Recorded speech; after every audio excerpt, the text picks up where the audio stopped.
Welcome back. ഒരാഴ്ചത്തെ യുഎയിലെ കാഴ്ചകൾ അവസാനിച്ച് നമ്മൾ തിരിച്ച് ഖത്തറിലേക്കാണ് പോകുന്നത്. നല്ല രീതിയിൽ തന്നെ ടെൻഷൻ ഉണ്ട്. ഉമ്മ ഉപ്പ ഇക്കമാരൊക്കെ വിട്ടിട്ട് നമ്മൾ തിരിച്ചു പോകുമ്പോൾ Sharjah to Doha air Arabia ഫ്ലൈറ്റിൽ തന്നെയാണ് തിരിച്ചു പോകുന്നത്. വന്ന അതേ സെയിം ഫ്ലൈറ്റിൽ തന്നെയാണ് പോകുന്നത്. അങ്ങനെ ഫ്ലാറ്റിനോട് ബൈ ബൈ പറഞ്ഞത്. ആ ലിഫ്റ്റിലും കയറുമ്പോൾ നേരെ വണ്ടിയിൽ സാധനം വെച്ച് ഷാർജ ഡെസ്റ്റിനേഷൻ വെച്ച് റൈഡ് സ്റ്റാർട്ടായി. പൊന്നൂസിന് മിസ്സാവുന്ന ടെൻഷൻ ഉമ്മാക്കും ഉപ്പാക്കും നല്ല രീതിയിൽ തന്നെ ഉണ്ട്. കൊറോണ റൈഡ് ചെയ്തതിനു ശേഷം അൽബേക്ക് പോയിട്ട് നമ്മൾ ബർഗറും നഗേറ്റ്സ് ഒക്കെ ഓർഡർ ചെയ്തിട്ടുണ്ടായിരുന്നു. 2 മണിക്കൂറിൽ കൂടുതൽ യാത്ര ഉണ്ടായ കാരണം തന്നെ വണ്ടി തന്നെ കഴിക്കാനാക്കി സ്പെഷ്യൽ ആയിട്ടുള്ള നഗേറ്റ്സ് ഒക്കെ ഉണ്ടായിരുന്നു. ശേഷം നമ്മൾ നേരെ ഷാർജ ഡെസ്റ്റിനേഷനിൽ എത്തിയിട്ടുണ്ട്. കാക്കാര ഷോപ്പിലേക്ക് ഫസ്റ്റിൽ പോകുന്നു കേട്ടോ.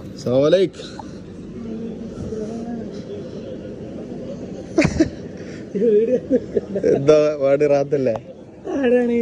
മുനീറിനടുത്ത് വരാൻ പറ്റുന്നുള്ള ഉറപ്പൊന്നും പറഞ്ഞിട്ടുണ്ടായിരുന്നില്ല. ഏതായാലും ആ ഷോപ്പിലെത്തി എല്ലാരും കാണാൻ പറ്റി. നമ്മളെ നാട്ടുകാരായിട്ടുള്ള ആളുകൾ ഒരുപാട് ആൾക്കാരുണ്ട്. ഇതിന് ഷെയ്ക്കാനും കൊടുത്ത് നമ്മൾ നേരെ റൂമിൽ പോയപ്പോ അടിക്കാൻ നോക്കിണ്ടായിരുന്നു. ഖത്തറിലെ ഹോട്ട് ആൻഡ് കൂളിന്റെ പുതിയൊരു ബ്രാഞ്ച് ഇവിടെ ഷാർജയിൽ തുടങ്ങിയതാണ്. നേരെ തിരിച്ചു വന്നതാ ഷോപ്പിലെത്തി. ഷോപ്പെല്ലാം കണ്ട് മാഷാ അല്ലാഹ് തിരിച്ചു പോകുന്ന സമയത്തോടുകൂടി എല്ലാവരുടെ അടുത്തും യാത്രയൊക്കെ പറഞ്ഞിട്ടുണ്ടായിരുന്നു. ശേഷം മുനീർ ഫ്ലൈറ്റിൽ നിന്ന് കഴിക്കാനായിട്ട് നമുക്ക് ഒരു കവറിൽ ഒരുപാട് സാധനങ്ങൾ തന്നിട്ടുണ്ടായിരുന്നു. അപ്പോഴുള്ള ലൊക്കേഷനിൽ ഷാർജ എയർപോർട്ടിലേക്ക് വെറും 10 മിനിറ്റ് മാത്രമേ ഉള്ളൂ. ശേഷം മുനീറോട് വീണ്ടും യാത്രയൊക്കെ പറഞ്ഞ നാട്ടിൽ നിന്ന് കാണാൻ വന്ന് പറഞ്ഞ ശേഷം നേരെ അവിടെ നിന്ന് ഇറങ്ങിയായിരുന്നു. ഷാർജ എയർപോർട്ടിന്റെ സൈൻ ബോർഡ് എല്ലാം കാണണ്ടായിരുന്നു. കാക്കാന്റെ റൈബാന്റെ സ്പെക്സ് നമുക്ക് തന്നിട്ടുണ്ടായിരുന്നിട്ടാ. ഫൈനലി എയർപോർട്ടിലെത്തി എല്ലാവരുടെ അടുത്ത് യാത്രയൊക്കെ പറഞ്ഞ് നേരെ അകത്ത് ബോർഡിംഗ് എല്ലാം കിട്ടിയതിന് ശേഷം വെയിറ്റിംഗ് ഏരിയ പോയിരുന്ന തൊട്ടടുത്ത് തന്നെ കറൻസി എക്സ്ചേഞ്ചിൽ നമ്മൾ നാട്ടുകാരനായിട്ടുള്ള ആളെ കണ്ടിട്ടുണ്ടായിരുന്നിട്ടാ. നേരെ ചെക്കിംഗ് എല്ലാം കഴിഞ്ഞതിന് ശേഷം പൊന്നൂസിന് വിഷമപ്പോ നഗേറ്റ്സ് ഒക്കെ എടുത്ത് കഴിച്ചിട്ടുണ്ടായിരുന്നു. അരമണിക്കൂറോളം ഫ്ലൈറ്റ് ഡിലേ ആയിരുന്നിട്ടാ. അങ്ങനെ ഫൈനലി കോൾ ചെയ്തിട്ടുണ്ട് ഫ്ലൈറ്റിലേക്ക്. നമ്മളിതാ ഫ്ലൈറ്റിന്റെ ഫുൾ വ്യൂ കണ്ടിട്ട് അകത്തേക്ക് കയറാണ്. ആ ഒരു എക്സ്പീരിയൻസും അടിപൊളിയായിരുന്നു. ഓൺലൈനിൽ ബോർഡിംഗ് ഒന്നും ചെക്ക് ചെയ്യാൻ പറ്റിയില്ലെങ്കിലും നമുക്ക് വിൻഡോ സീറ്റ് തന്നെ കിട്ടിയിട്ടുണ്ടായിരുന്നിട്ടാ. അങ്ങനെ യുഎനോട് ബൈ ബൈ പറഞ്ഞ നമ്മളതാ